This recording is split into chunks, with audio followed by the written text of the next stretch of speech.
कर्नाटक के मुख्यमंत्री सिद्धारमैया ने अपने पद से इस्तीफा दे दिया है।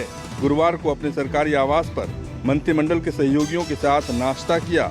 उसके बाद उन्होंने इस्तीफे देने की घोषणा की। कड़ी सुरक्षा के बीच कर्नाटक के कई मंत्री भी सीएम सिद्धारमैया के आवास पर पहुंचे, जिनमें प्रियांक खरगे, केजे जॉर्ज, एमबी पाटिल, रामलिंगा रेड्डी और एचके पाटिल शामिल थे। सिद्धारमैया ने कहा कि उन्हें हाईकमान ने इस्तीफा देने को कहा है, इसलिए वह इस्तीफा दे रहे हैं। उन्होंने यह भी साफ किया कि कांग्रेस हाईकमान उन्हें राष्ट्रीय राजनीति में लाना चाहता है। सिद्धारमैया के इस्तीफे के ऐलान से पहले डीके शिवकुमार भी उनके घर नाश्ते के लिए पहुंचे। उन्होंने सिद्धारमैया का पांव छूकर उनका आशीर्वाद लिया और उसके बाद दोनों गले मिले। सिद्धारमैया के इस्तीफे के ऐलान के बाद डीके शिवकुमार का कर्नाटक का अगला मुख्यमंत्री बनने का रास्ता साफ हो गया है। कैमरा पर्सन संजय सिंह के साथ रमन कुमार, दिल्ली, न्यूज़ 24। महाराष्ट्र में 17 विधानसभा सीटों पर चुनाव के लिए नामांकन की प्रक्रिया शुरू हो चुकी है। 1 जून को आखिरी नामांकन होना है। बावजूद इसके दोनों ही गठबंधन, चाहे महायुति हो या महाविकास अघाड़ी हो, अभी तक सीट बंटवारे पर पूरी तरह से बात नहीं बनी है। बात अगर महायुति की करें तो मुख्यमंत्री देवेंद्र फडणवीस, उप मुख्यमंत्री एकनाथ शिंदे, उप मुख्यमंत्री सुनेत्रा पवार की गृह मंत्री अमित शाह के साथ बैठक हुई है। सूत्रों के मुताबिक बीजेपी ने दोनों पार्टियों को एक बड़ा प्रस्ताव दे दिया है, जिसके मुताबिक बीजेपी 11 सीटों पर चुनाव लड़ेगी, शिंदे की शिवसेना 4 सीटों पर और एनसीपी अजित पवार गुट 2 सीटों पर चुनाव लड़ेगा। लेकिन अभी तक एकनाथ शिंदे ने इस मामले में अपनी सहमति नहीं जताई है।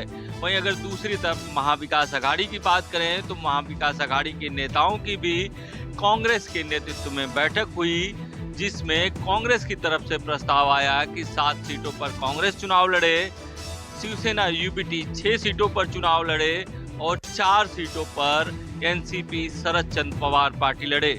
लेकिन इस पर पूरी तरह से सहमति नहीं बन पाई। महाराष्ट्र कांग्रेस अध्यक्ष हर्षवर्धन सपकाल ने कहा कि अगले 2 दिनों में पूरी तरह से सहमति बन जाएगी। इंद्रजीत सिंह, न्यूज़ 24, मुंबई। देश के सीमावर्ती इलाकों में नाकेबंदी कैसे होगी, इस पर पूरे नए तरीके से विचार किया जा रहा है और एक नया रोड मैप तैयार किया जा रहा है, जिसकी जिम्मेदारी खुद गृहमंत्री 2 राज्य राजस्थान और गुजरात जो पाकिस्तान से सटे हुए सीमावर्ती इलाके हैं, उसकी पूरी तरीके से समीक्षा की गई है और अधिकारियों के साथ बैठकें की गई है कि पाकिस्तान से सटे जो ये दोनों राज्यों में सीमाएं लगती है, वहाँ पे किस तरह की व्यवस्था सीमा पर होगी। इसका अगला पड़ाव जो है वो जो दौरा होगा गृहमंत्री अमित शाह का त्रिपुरा और पश्चिम बंगाल का होने जा रहा है। और यहाँ जो पूरी समस्या है वो घुसपैठ की बड़े पैमाने पर है, त्रिपुरा से और बांग्लादेश से त्रिपुरा के जरिए और पश्चिम बंगाल के जरिए जो लोग आए हैं उनको कैसे आगे रोका जाए और वहाँ पे किस तरीके की पूरी फेंसिंग की जाए। यानी कि पूरा उत्तर भारत से लेकर पूर्वोत्तर राज्य तक एक नई फेंसिंग की व्यवस्था की तैयारी की गई है। साथ ही साथ जैसे एक हाई पावर कमेटी भी बनाई गई है घुसपैठियों और उस वहाँ से भी बहुत सारे इनपुट इस मसले पे लिया जाएगा। प्रशांत, उत्तर प्रदेश में बकरीद का त्योहार शांतिपूर्ण और सुरक्षित तरीके से संपन्न कराने के लिए यूपी के संवेदनशील इलाकों में ड्रोन और सीसीटीवी से निगरानी की गई है। दरअसल उत्तर प्रदेश में बकरीद का त्योहार शांतिपूर्ण तरीके से संपन्न हो, इसके लिए मुख्यमंत्री योगी आदित्यनाथ ने बाकायदा अधिकारियों के साथ बैठक करके अधिकारियों को निर्देश भी जारी किए थे कि त्योहार में कोई नई परंपरा शुरू न की जाए। इसी के मद्देनजर आज यूपी के अलग अलग जनपदों में आगरा, प्रयागराज, अयोध्या, कानपुर, मेरठ, मुजफ्फरनगर समेत कई शहरों में मस्जिदों के बाहर ड्रोन से निगरानी की गई, सीसीटीवी से भी निगरानी की गई। इस दौरान पुलिस ने फ्लैग मार्च भी किया। यही नहीं, मुस्लिम धर्मगुरुओं ने भी लोगों से अपील की कि वे सड़कों पर नमाज न अदा करें और प्रतिबंधित पशुओं की कुर्बानी न दें। यही नहीं, सोशल मीडिया पर भी अफवाहों के लिहाज से सख्त निगरानी की जा रही है। यहाँ आपको ये भी बता दें कि बकरीद के त्योहार में उत्तर प्रदेश में खुले स्थानों और सड़कों पर नमाज पढ़ने की अनुमति नहीं दी गई है। कैमरा पर्सन धर्मेंद्र साहू के साथ अशोक तिवारी, लखनऊ, न्यूज़ 24। पूरे देश के साथ साथ आज बिहार में भी बकरीद मनाई जा रही है। हजारों की संख्या में पटना के ऐतिहासिक गांधी मैदान में आज नवाजियों ने बकरीद की नमाज अदा की।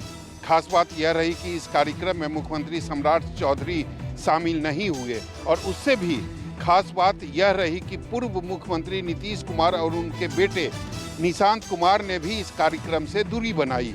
अगर इससे पहले की बात करें तो बतौर मुख्यमंत्री नीतीश कुमार हमेशा बकरीद के मौके पर गांधी मैदान आकर नवाजियों से मिलकर उनके खैर कदम पूछते थे। कुछ दिन पहले भी ईद के मौके पर निशांत कुमार गांधी मैदान पहुंचे थे, लेकिन आज सम्राट चौधरी की सरकार का कोई भी मंत्री हो या नेता गांधी मैदान में ना आकर बीजेपी ने अपनी भविष्य की मंशा तय कर दी है। सबका साथ सबका विकास का दावा करने वाली बिहार में एनडीए की सरकार में अब सब कुछ बदल गया है। बकरीद के मौके पर बीजेपी के मंत्रियों का नहीं जाना, इससे स्पष्ट है कि बीजेपी ने अपनी मंशा बिहार में स्पष्ट कर दी है कि उन्हें वही राजनीति करनी है जो उनके पार्टी को सूट करता है। कैमरामैन ऋषि के साथ सौरभ कुमार, पटना, न्यूज़ 24। पूरे देश की तरह महाराष्ट्र में भी गुरुवार के दिन बकरीद मनाई गई।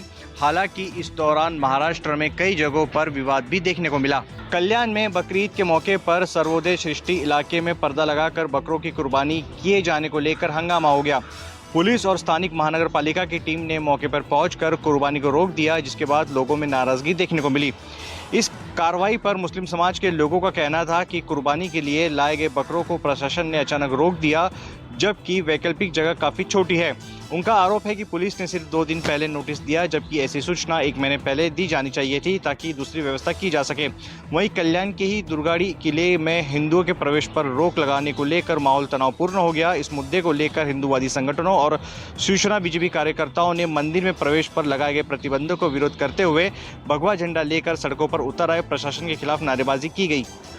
इससे पहले मुंबई के गोरेगांव की सैटेलाइट सोसाइटी में और मीरा रोड के पूनम क्लस्टर सोसाइटी में भी बकरीद को लेकर बड़ा हंगामा हुआ था। कैमरा पर्सन विनोद सिंह के साथ अंकुश जायसवाल, न्यूज़ 24 मुंबई। पश्चिम बंगाल में भ्रष्टाचार का लगातार कार्रवाई हो रही है। बीजेपी सरकार सत्ता में आने के बाद ही एक के बाद एक खुलासे हो रहे हैं। इस बार उत्तर 24 परगना के बादुड़िया में पूर्व ग्राम प्रधान के घर से 80 लाख रुपए कैश बरामद किए गए थे। इतना ही नहीं, पूर्व प्रधान से जब दबाव बनाया गया दीपांकर भट्टाचार्य के ऊपर में, जब गहन पूछताछ हुआ तो पता चला कि उनका जो खेत है जहाँ पे जूट की खेती होती है उसके अंदर उन्होंने पैसा को गाड़ रखा है।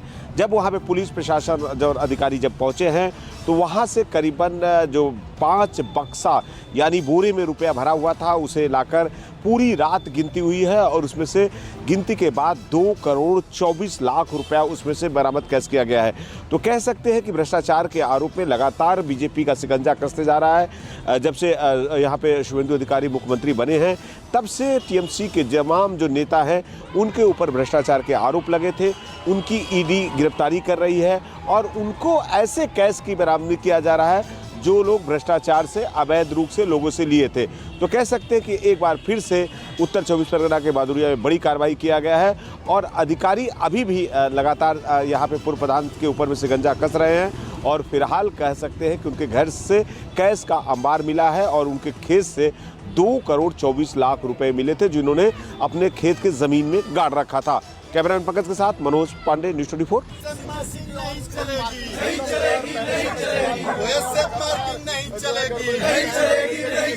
धर्मेंद्र प्रधान इस्तीफा दो, धर्मेंद्र प्रधान इस्तीफा दो। उसको लेकर साफ तौर पर कहा जा रहा है कि जो है सीबीएसई की जो मार्किंग स्कीम है, ऑन स्क्रीन मार्किंग सिस्टम वो बिल्कुल गलत है और उसमें कई गड़बड़ियां होंगी जिसको लेकर लगातार जो है सवाल है और कई छात्र जो है इसको लेकर परेशान है।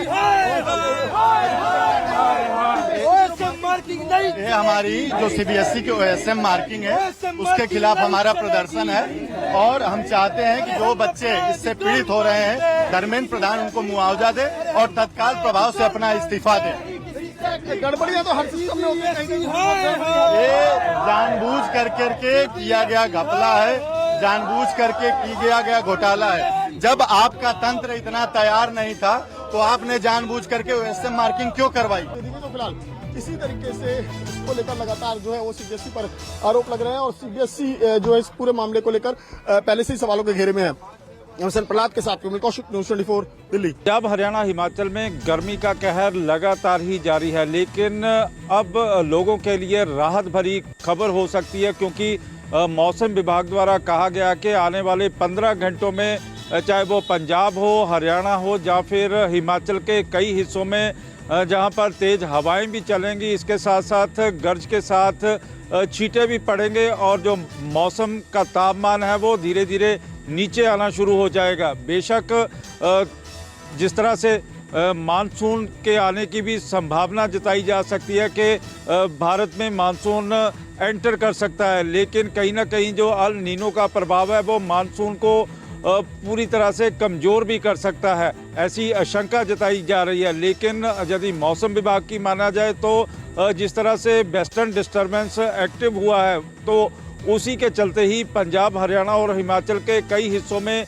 तेज़ आंधी भी आएगी और इसके साथ साथ गरज के साथ छींटे भी पड़ेंगे और हिमाचल में ओलावृष्टि भी हो सकती है। कैमरामैन गंभीर सिंह राणा के साथ विशाल इंग्लिश, न्यूज़ 24 चंडीगढ़। इस भीषण गर्मी से उत्तर प्रदेश वासियों को राहत मिलने के आसार, 65 जिलों में बारिश का जारी किया गया अलर्ट।